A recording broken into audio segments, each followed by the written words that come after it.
नमस्कार दोस्तों, स्वागत करता हूं राहुल कौशिक आर के पे सभी का। दोस्तों, एनएसई में ग्लिच सॉल्यूशन क्या है? ग्लोबल वार्मिंग से बैंक्स को खतरा। समझ लीजिए आपने एक स्टॉक पे 10,000 रुपए लगाए हैं। बाइंग प्राइस था 100 रुपए। स्टॉक आपने खरीदा इसलिए क्योंकि आप प्रेडिक्ट कर रहे हैं कि आज 100 रुपए से 110 रुपए पहुंचेगा और आप प्रॉफिट बुक करेंगे। लेकिन जैसे ही प्राइस आगे बढ़ रहा है वैसे ही या तो ब्रोकर का ऐप बंद हो जाता है या फिर कभी कभी 100 साल में एक बार होने वाला केस होता है, एनएसई एक्सचेंज ही बंद हो जाता है। आज के वीडियो में चर्चा यही करेंगे कि क्या वजह है कि इतनी बड़ी कंपनीज के ऐप्स ऐसे ब्रेक डाउन हो जाते हैं, वो भी रेगुलरली, और एनएसई के ग्लिच के आने वाले दिनों में कैसे रोका जा सकता है। बहुत सारे दोस्तों ने एनएसई के ग्लिच की वजह से लाखों का लॉस झेला है और हर दिन ऐप रिलेटेड प्रॉब्लम की वजह से लोगों का लाखों में लॉस होता है। क्या है इस लॉक का डाउन टाइम या रहस्य? पूरा वीडियो एंड तक देखिएगा। चैनल को सब्सक्राइब कीजिएगा और राहुल कौशिक आरके को सब्सक्राइब कीजिएगा। अगर कुछ सजेशन हो आपके तो जरूर बताइएगा। ग्लिच आजकल फैशन में है। दूध वाले से भी पूछेंगे कि भाई दूध पतला क्यों है, तो वो कहता है गाय में ही ग्लिच आ गया, मतलब गाय में ही गड़बड़ी है। लेकिन दूध में भी ग्लिच क्यों ना हो, नोटिस कीजिएगा, दूध वाला हमेशा प्योर पैसे ही लेता है। इसी तरीके से कभी भी ऐप या बैंक या एक्सचेंज ग्लिच हो तो सबसे बड़ा लॉस इन्वेस्टर को ही होता है, क्योंकि वो ट्रेड जब डालना चाहता है तब डाल नहीं पाता, मतलब सीधा लॉस। अब समझते हैं एनएसई में ग्लिच क्यों हुआ। एनएसई बीएसई इंडिया के मेन दो ट्रेडिंग प्लेटफॉर्म है। यहाँ पर ट्रेड एग्जीक्यूट होता है लेकिन ट्रेड को क्लियर करता है क्लियरिंग कॉर्पोरेशन। ये एक इंटर डायरेक्टरी है जो सेबी अप्रूव्ड है। एनएसई बीएसई के अलग अलग क्लियरिंग कॉर्पोरेशन में, मतलब बीएसई के ट्रेड को एनएसई का क्लियरिंग कॉर्पोरेशन क्लियर नहीं कर सकता। इसलिए जब कुछ दिनों पहले एनएसई एक्सचेंज और क्लियरिंग कॉर्पोरेशन में फॉल्ट था तो पूरा ट्रेड रुक गया, क्योंकि कोई अल्टरनेटिव प्लेटफॉर्म एक्सचेंज या क्लियरिंग कॉर्पोरेशन था ही नहीं जिसके थ्रू ट्रेड को एग्जीक्यूट किया जा सके।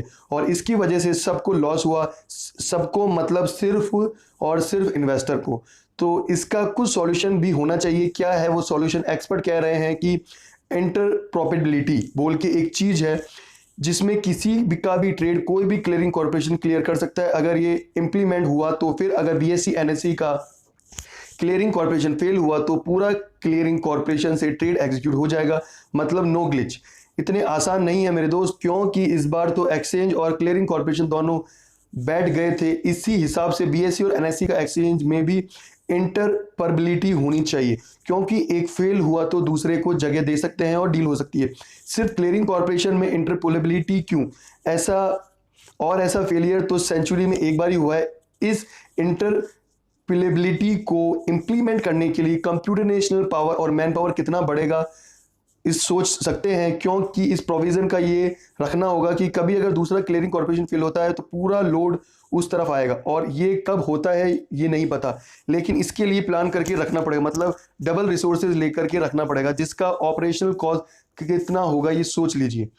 इन सब के बाद भी कुछ लोग कह रहे हैं कि इंटरप्रेबिलिटी से मदद मिलेगी, क्योंकि दोनों क्लियरिंग कॉर्पोरेशन में कंप्लीटनेस बढ़ेगा और तो ट्रेडिंग कॉस्ट कम हो जाएगा। छोटे एक्सचेंज अपने ट्रेडिंग कॉस्ट और भी कम कर पाएंगे और ब्रोकर को भी अलग अलग क्लियरिंग कॉर्पोरेशन में मार्जिन मेंटेन नहीं करना पड़ेगा, मतलब ब्रोकर के ऑपरेशन कॉस्ट कम हो जाएंगे तो वो आपको बेटर ब्रोकरेज डील्स भी दे पाएंगे। ये सारे भी अच्छे पॉइंट्स हैं, लेकिन याद ये रखना पड़ेगा ऐसा फेलियर 100 साल में एक बार हुआ है तो क्या इसके पीछे इतने टाइम वेस्ट करना सही होगा? या फिर स्टॉक मार्केट जो अपना वोलेटिलिटी के लिए जाना जाता है, ये ग्लिच को उसका एक हिस्सा मान के आगे बढ़ाना पड़ेगा? इन सवालों का एक ही जवाब है, सरकार जो डिसाइड करेगी वही होगा। और शायद ये ध्यान में रखिएगा कि दूध वाला हमेशा पूरा पैसे लेता है, चाहे दूध में पानी कितना ही हो, ज्यादा हो, पर वो अपने पैसे पूरे लेगा। अगर पैसे बचाने हैं तो दूध वाला बदल देना ही एक ऑप्शन होगा, लेकिन फिर दूसरा वेंडर भी सेम सिस्टम नहीं करेगा, इसकी कोई गारंटी नहीं है। ऐप ग्लिच गारंटी की बात करना है तो बात करते हैं ब्रोकर की ऐप ग्लिच के बारे में। आज नहीं तो कल किसी ना किसी का ऐप में ग्लिच हो ही रहा है। इससे इंट्राडे में पैसे का भी लॉस हो रहा है। मेरे एक दोस्त ने 500 रुपए लगाए थे, जैसे उसको 40 रुपए का प्रॉफिट होते दिखाई दिया, वो डील क्लोज करने लगा और ऐप हैंग हो गया। जब ऐप वापस चालू हुआ तो उसको सिर्फ 5 रुपए मिले। उसके 35 रुपए का लॉस की वजह थी। वो गुस्सा हुआ और ट्विटर पे जाके उसने 4 लाइन्स लिख दिए उस वेंडर के ऊपर। क्या इतना गुस्सा सही है? समझने की कोशिश कीजिए कि कोरोना पेंडेमिक के बाद से इंडियन शेयर मार्केट में नए इन्वेस्टर का वॉल्यूम डबल से ज्यादा हो गया है। ये सारे न्यूज इन्वेस्टर हैं और नए इन्वेस्टर हैं। जब इतना सारा नया क्लाइंट रजिस्ट्रेशन होगा तो उसके लिए डेटा बैकअप और डेटा सेंटर प्रोविजन चाहिए, जहां आपको डेटा सेफ्टी स्टोरेज होगा, जहां से आपके ट्रेड्स एग्जीक्यूट होते हैं। अब इतने बड़े वॉल्यूम के डेटा सेंटर सॉफ्टवेयर सर्विसेज को फंक्शनल रखने के लिए टेक्निकल टीम 24/7 आवर काम करती है। लेकिन आप अपने खुद के लैपटॉप को देख लीजिए, सब कुछ ठीक करते हुए भी बिना रीज़न के वो कुछ ना कुछ ग्लिच कर ही देता है। या सॉफ्टवेयर या हार्डवेयर रिलेटेड है, क्या इसमें लैपटॉप कंपनी का फॉल्ट है? ये शेयर्ड रिस्पॉन्सिबिलिटी है। जितना वॉल्यूम बढ़ेगा ट्रेडर्स का, नंबर ऑफ ट्रेडर जितनी मल्टीप्लाई होंगे, उतना ही डेटा सेंटर पे प्रेशर बढ़ेगा।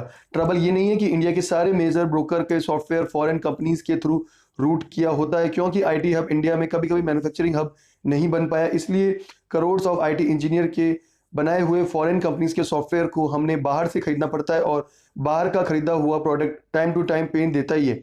जैसे अपने बैंक्स को ही पकड़ लीजिए, HDFC, ICICI जैसे बड़े नामी प्राइवेट बैंक्स का डेटा मैनेजमेंट के ऊपर सुप्रीम कोर्ट ने कमेंट दिया था कि इतने बड़ा बैंक होने के बाद भी संडे दोपहर को इतना नेट बैंकिंग और UPI सिस्टम लॉन्च करने को कहाँ निकल जाते हैं। कल ही मेरे बैंक का नेट बैंकिंग सिस्टम बंद हो गया था, बोला क्राउड ज़्यादा है। आप खुद ही सोचिए कि 130 करोड़ की पॉपुलेशन अगर एक साथ ट्रेडिंग या बैंकिंग में काम करना शुरू कर दे तो फिर भगवान ही उस सिस्टम को बचा नहीं पाएगा। इसलिए सबसे इंपॉर्टेंट एस्पेक्ट ऑफ ट्रेडिंग है पेशेंस। कुछ भी ग्लिच हो, पेशेंस रखिए। बहुत बड़ा गैम्बल या इन्वेस्टमेंट करने से पहले रिसर्च कीजिए। यूट्यूब पे किसी इन्फ्लुएंसर ने 4 बार धमाका बोल के आपको कुछ ऐसा प्लान बता दिया, अपना इन्वेस्टमेंट को बॉम्ब मत बनाइए, क्योंकि धमाका ज़्यादा जोर से हुआ तो आपको भी खतरा होगा। ग्लोबल वार्मिंग से बैंक को खतरा, क्लाइमेट चेंज से कितना रियल है ये सबको धीरे धीरे समझ में आ रहा है। USA ने टेक्सास नाम से स्टेट में ऐसा विंटर स्टॉर्म आया है कि पूरे पावर सिस्टम से लेकर सब कुछ बंद हो गया। इंडिया में भी अलग अलग साइक्लोन, सुपर साइक्लोन, टाइफोन ये सब आने के चांसेस बढ़ रहे हैं। सबसे बड़ा खतरा है ड्रॉट एंड फ्लूड्स का। केरला फ्लूड सबको याद है, पैंडेमिक के टाइम, और एम्फन साइक्लोन ने बंगाल में जो तबाही मचाई थी वो सबको याद रहेगा। नहीं याद है तो आने वाले दिनों में और भी अच्छे से याद आएगा, क्योंकि बड़े बड़े प्राइवेट बैंक जैसे HDFC, ICICI, कोटक, ETC के लगभग 84 बिलियन रुपीस का investment in weather sensitive areas में है। यहाँ का बिजनेस ओनर्स ने जो लोन्स लिए हैं, अगर उनका बिजनेस फेल होता है वेदर या क्लाइमेट चेंज होने की वजह से, तो फिर वो पूरे लोन्स इन प्राइवेट बैंक्स को होगा, और तब आने वाले दिनों में इकोनॉमिक तबाही एक अलग स्केल में देखी जाएगी। कितना डरना जरूरी है डिपेंड करता है आपके बैंक में कितना पैसा है, और आप उसको उस दुनिया की और अपने बच्चों के फ्यूचर की कितनी चिंता उस पर है। तो दोस्तों, ये बहुत इंपॉर्टेंट टॉपिक था जो आज मैंने कवर किया है आप लोगों के लिए। दोस्तों, मैं आप लोगों के लिए बहुत मेहनत कर रहा हूं, तो आपका भी फर्ज है कि वीडियो को शेयर कीजिए, लाइक कीजिए, और अगर आपके कुछ सजेशन हो तो कमेंट बॉक्स में जरूर लिखिएगा। धन्यवाद दोस्तों।